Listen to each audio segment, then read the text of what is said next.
For the first time in history, people and machinery are working together, realizing a dream. A uniting force that knows no geographical boundaries without regard to race, creed, or color. A new era where communication truly brings people together. This is the dawn of the net. Want to know how it works? Click here to begin your journey into the net. Now, exactly what happened when you clicked on that link? You started a flow of information. This information travels down into your own personal mailroom, where Mr. IP packages it, labels it, and sends it on its way. Each packet is limited in its size.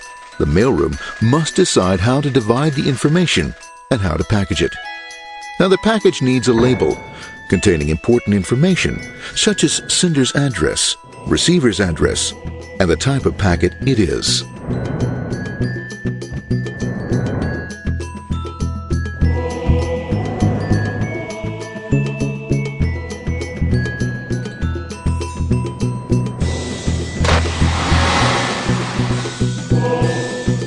Because this particular packet is going out onto the internet, it also gets an address for the proxy server, which has a special function, as we'll see later.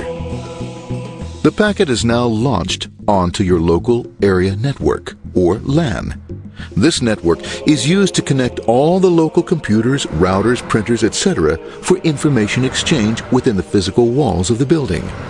The LAN is a pretty uncontrolled place, and unfortunately, accidents can happen.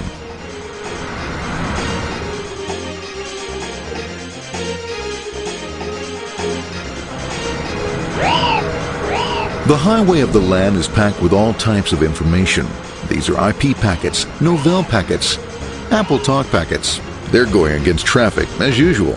The local router reads the address and, if necessary, lifts the packet onto another network. The router, a symbol of control in a seemingly disorganized world. Whoops, sorry about that. Let's go with this one here, this one here.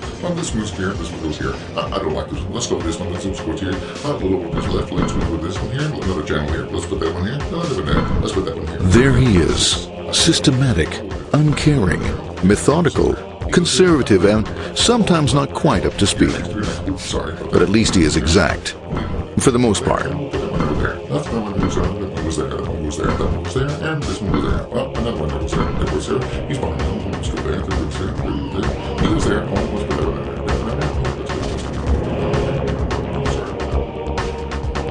there. As the packets leave the router, they make their way into the corporate intranet and head for the router switch. A bit more efficient than the router switch plays fast and loose with IP packets, deftly routing them along their way. A digital pinball wizard, if you will. Here we go. Here comes another one. And it's another. Watch this, Mom. Here goes. Whoop, we're on the back. Hey, in there, in there, in there. Over the left, over the right, over the left, over the right. You got it. Here it comes. Right on. He shoots. He scores. It's going. Hey, Wayne. Here, watch out. Here comes another one. Oh, here we go. And it's gone. As packets arrive at their destination, they're picked up by the network interface, ready to be sent to the next level. In this case, the proxy. The proxy is used by many companies as sort of a middleman in order to lessen the load on their internet connection, and for security reasons as well. As you can see, the packets are all of various sizes, depending upon their content.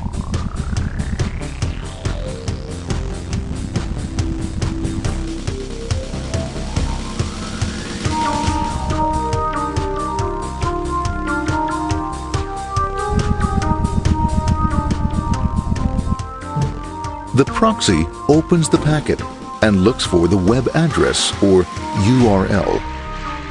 Depending upon whether the address is acceptable, the packet is sent on to the internet.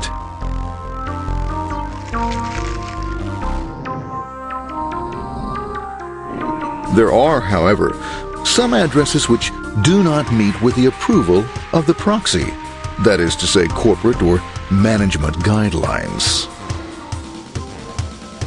These are summarily dealt with. We'll have none of that. For those who make it, it's on the road again.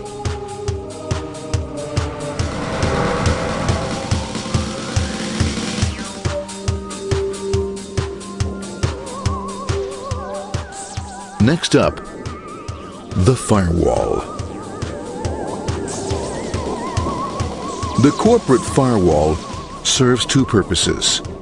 It prevents some rather nasty things from the internet from coming into the intranet, and it can also prevent sensitive corporate information from being sent out onto the internet.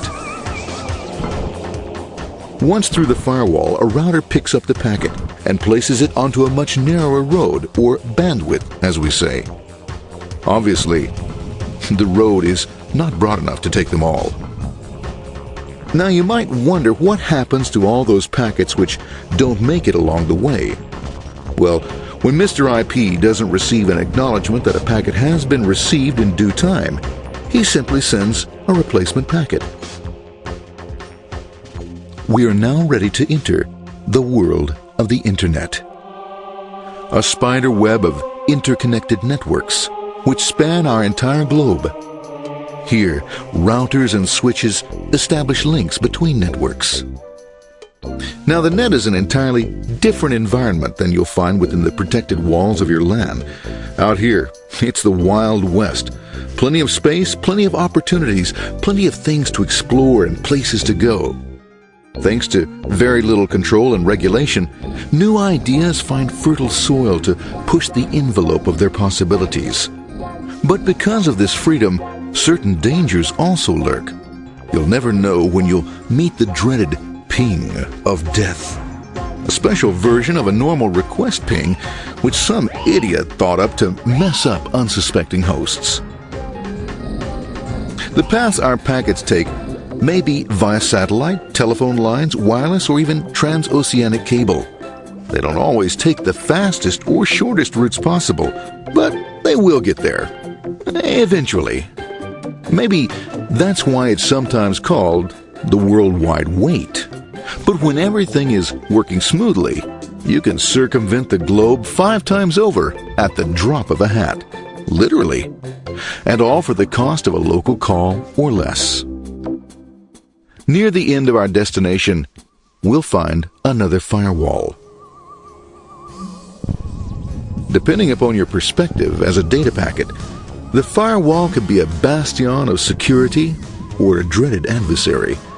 It all depends on which side you're on and what your intentions are. The firewall is designed to let in only those packets that meet its criteria. This firewall is operating on ports 80 and 25. All attempts to enter through other ports are closed for business.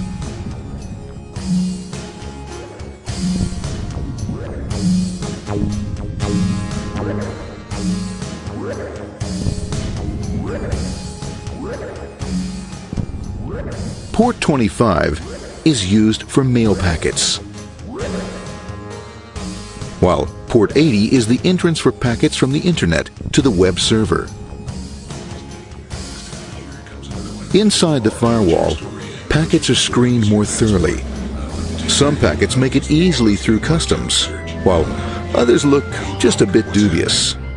Now, the firewall officer is not easily fooled, such as when this ping of death packet tries to disguise itself as a normal ping packet. It's okay, go on, it's okay, no problem. Have a nice day. We out of here. Bye. For those packets lucky enough to make it this far, the journey is almost over.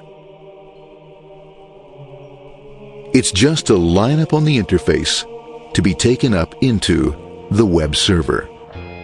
Nowadays, a web server can run on many things, from a mainframe to a webcam to the computer on your desk. Or why not your refrigerator? With a proper setup, you can find out if you have the makings for chicken cacciatore or if you have to go shopping. Remember, this is the dawn of the net. Almost anything's possible. One by one, the packets are received, opened, and unpacked. The information they contain, that is, your request for information, is sent on to the web server application.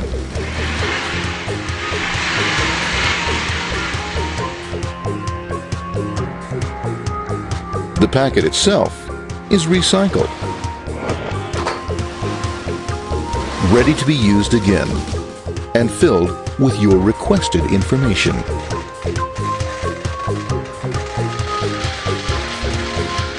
Addressed and sent out on its way back to you. Back past the firewall, routers, and on through to the internet.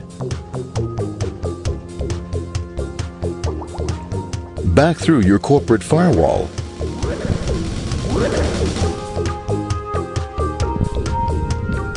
And onto your interface. Ready to supply your web browser with the information you requested. That is, this film.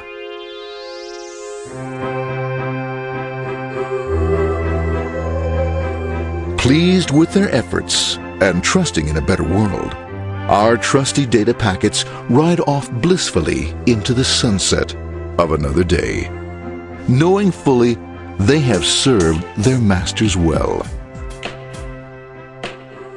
Now, isn't that a happy ending?